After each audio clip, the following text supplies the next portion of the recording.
Breaking news చూస్తున్నాం. TSPSC chairman రాజీనామాను governor Tamilisai ఆమోదించారు.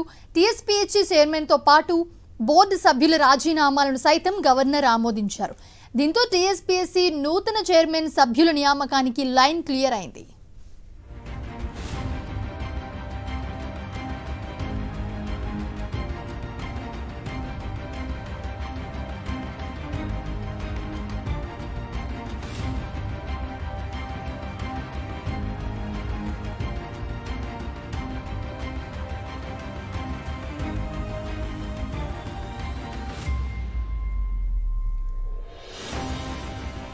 TSPSC chairman రాజీనామాను governor Tamilisai ఆమోదించారు. టీఎస్పీఎస్సీ చైర్మన్ తో పాటు బోర్డు సభ్యుల రాజీనామాలను సైతం గవర్నర్ ఆమోదించారు.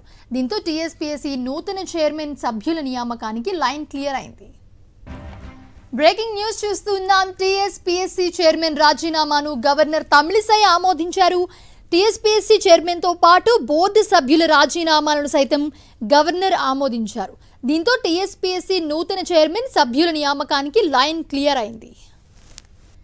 టీఎస్పీఎస్సీ చైర్మన్ రాజీనామాను గవర్నర్ తమిళిసై ఆమోదించారు. టీఎస్పీఎస్సీ చైర్మన్ తో పాటు బోర్డు సభ్యులు రాజీనామాలను సైతం గవర్నర్ ఆమోదించారు. ఇదే అంశానికి సంబంధించి మరిన్ని అప్డేట్స్ ప్రతినిధి నరసింహరావు అందిస్తారు. నరసింహరావు, ప్రస్తుతం టీఎస్పీఎస్సీ చైర్మన్ రాజీనామాను గవర్నర్ తమిళిసై ఆమోదించినట్లుగా తెలుస్తుంది. దీంతో కొత్త చైర్మన్ నియామకానికి కూడా లైన్ క్లియర్ అయినట్లుగా కనిపిస్తోంది. అప్డేట్స్ ఏంటి? ప్రభుత్వం ఇచ్చినంత వరకు నెలకొన్న ప్రతిష్టంభనకు దాదాపు కొంత క్లారిటీ వచ్చినట్టుగా తెలుస్తుంది. ముఖ్యంగా ఈ విషయానికి సంబంధించినంత వరకు గవర్నర్ ఆమోదాన్ని లేదా అంశంపై గత కొద్ది రోజులుగా చర్చ జరుగుతుంది. అయితే తాజాగా మనకు అందుతున్న సమాచారం ప్రకారం గవర్నర్ చైర్మన్ తో పాటు ఇతర సభ్యుల రాజీనామాకు సంబంధించి ఆమోదం తెలిపినట్టుగా తెలుస్తుంది. ఎందుకంటే పబ్లిక్ సర్వీస్ కమిషన్ నియమాలకు సంబంధించి రాజ్యాంగబద్ధమైన పదవులు కావడం చేత గవర్నర్ ఆమోదిస్తేనే కొత్త వాళ్ళను నియమించే అవకాశం ఉంటుంది. సో రాష్ట్ర ప్రభుత్వం ఇప్పుడు కొత్త వాళ్ళను ప్రక్రియను త్వరితగతిన పూర్తి సాధ్యమైతే ఫిబ్రవరి మార్చి లో కొత్త నోటిఫికేషన్లకు సంబంధించి చర్యలు తీసుకోవాలని రాష్ట్ర ప్రభుత్వం భావిస్తుంది. ఇందులో భాగంగానే ఈ రాజీనామాల అంశం చాలా రోజుల నుంచి పెండింగ్ గా ఉంది. ఈ అంశానికి సంబంధించి కొన్ని మార్పులు చేయాలి. పబ్లిక్ సర్వీస్ కమిషన్ పనితీరుకు సంబంధించి ఇప్పటికే ముఖ్యమంత్రి రేవంత్ రెడ్డి ఢిల్లీకి వెళ్ళినప్పుడు యూనియన్ పబ్లిక్ సర్వీస్ కమిషన్ పనితీరు ఏ రకంగా ఉంది, అక్కడ అమలు చేస్తున్న వాటిని ఇక్కడ ఏ రకంగా అమలు చేయొచ్చు, వీటన్నిటిపైన కూడా కొంత సమీక్ష జరిపారు.